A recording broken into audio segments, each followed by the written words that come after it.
人靠衣装，马靠鞍，宾利一开，身价翻番。这才是屏幕前的你应该开的爱车。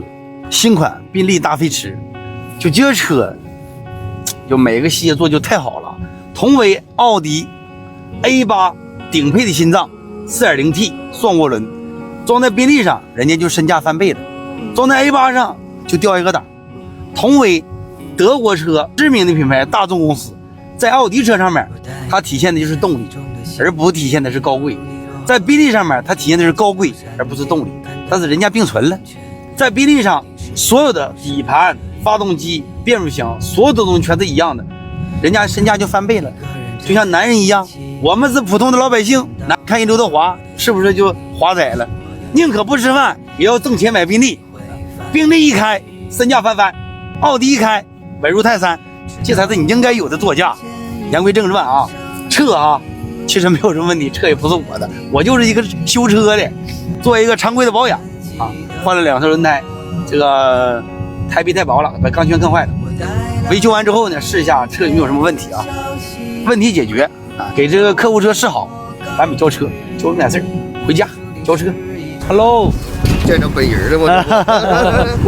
怎么了？怎么感觉？是我正常原地着车，水温能达到就是80-90度，就正常水温。但我车一跑起来，水温它就降了。水温降到多少度停？40多度啊？那不行，那不对了。我正常原地着车水温正常，但是你一跑起来，呼水温就降下去了，就不热乎了。原地的时候暖风热不热？原地热乎。哇哇热吗？肯定哇哇热。你这是节温器坏了，我试一下来。这暖风不热，就这天气，你说大奔驰暖风不热，暖风不热能行吗？给我的可爱粉丝都冻坏了。兄弟反映这车水温少，我看它到底能降到什么程度啊？这会儿拉呀，看什么样？我操！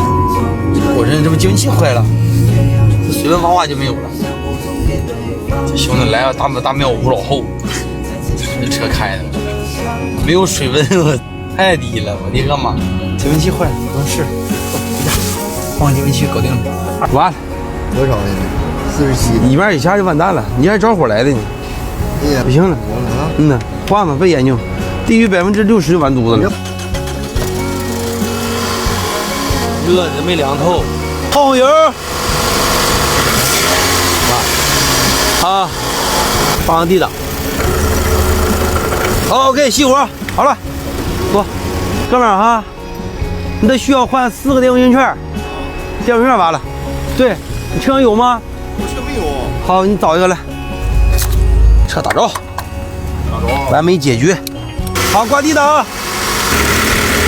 搞定，必须好了。哦，右拐，这里面。对呀，这个壳我捅不下来。你说是啥原因啊？这是温度低造成没电吗？还是没有关系，就是电瓶不行。对，它使劲捅半天呢。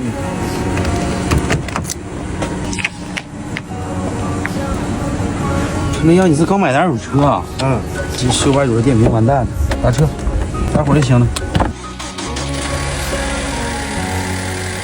你最好是跟我回厂子测一下电瓶的启动能力。如果要不行的话，你赶紧换一个，别耽误事，要不然还得救你。这回车和上次不一样。不用看了，这车今天是混合气过浓。什么东西啊？混合气过浓。对。看。有一个贼完了。你等啊，你看现在我就证明给你看，车着火站着看吧，整辆车都慌。指定是有个喷油嘴漏了，你漏了。现在你有2个解决方案，铁子，一个是加上燃油宝，4两天看能不能好，能好你就省钱了，不换了。第2个解决方案就是什么？拆下来拿设备一看，坏几个换几个，买完拆车撞上去。对呀，全换有点浪费了。就是现在的这些原厂部件有点太贵了，要不然高低的换最新的，走出去。就是一点问题没有，这小个码就搞定。有个大哥也是跟我一样的车，然后说加了2次燃油宝，怎么就好了？不可能，哪有这么神奇？你先来，我给你看一下。然后找了一个师傅，说是除了老板之外，第二好的师傅，你就是第一好呗。你给我看一眼呗。哎，你以后这是那什么玩意儿？真的加票子。你这车的火花塞什么时候换的？什么？火花塞什么时候换的？你还就是去年换。在四 S 店换的吗？对。你还有小本本啊？我看一下里程数就行。哎呦我的天啊！水箱清洗剂，你这都全浪费品呐！这是几月份的事儿？这是几月份？就是上次10月份的事儿。哎呦我，你这让人学会了，你这上次花了1400、500、1500、600吧。完之后上一次也是。老妹儿，你下次上我这儿来，完省点钱，咱吃饭不好吗？行，这不浪费吗？车，我觉得这也想换应该是，现在来看是没什么问题。这年轻人，这有点年轻人的样子，大鼻涕里也歇的，哎呦，带病也得干。这 Q5为啥就是上 8AT 的 ？Q5也上双离合呀，最早一批 Q5的话也是0:5的，双离合箱。后来之后，这个由于它是4驱拉个这个吉普的，它双离合当时出这个双离合箱的时候，故障率太高了。后来实在是没有办法了，完了，奥迪把双离合拿掉了，改成8AT，就这么个情况。为什么现在有很多的 A6都改这个8AT，就是从 Q5上，像这个性能车上面提取的这个技术，要不然厂家没出这些这个数据和这个程序吹牛，还往上改8AT，这纯扯什么蛋？自己写个数据啊，自己开发个数据啊，那纯扯淡。车主诉求就是前面异响，这什么异响也没表达明白。看看都怎么事啊？英菲尼迪、奔驰的心脏、奔驰的变速箱、尼桑的仪表，你就这玩意儿，哎呀，人家国外都能把这个四本箱拼凑的这么好，你说咱国内不得遥遥领先？你就干就完了。这是什么情况？是怎么事儿？我操，不是 G 就是 Urus。我感觉豪车第一点还是要大排量。现在豪车定义不都是什么？不都是3电了吗？遥遥领先，怎么大排量？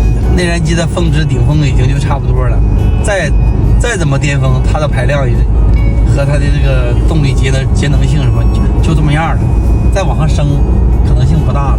奔驰除了 M254发动机，现在就已经做得很好了，能效方面是我感官问题，就是发动机有点轻微共振，就是没有毛病。我觉得哥们儿敏感，这一点毛病都没有，开着多好这车，四不像多少有点问题不正常吗？就发动机共振，没别的毛病。气爪胶老化，气爪胶对，其他没有，其他一点问题没有，肯定没有，是确一肯定。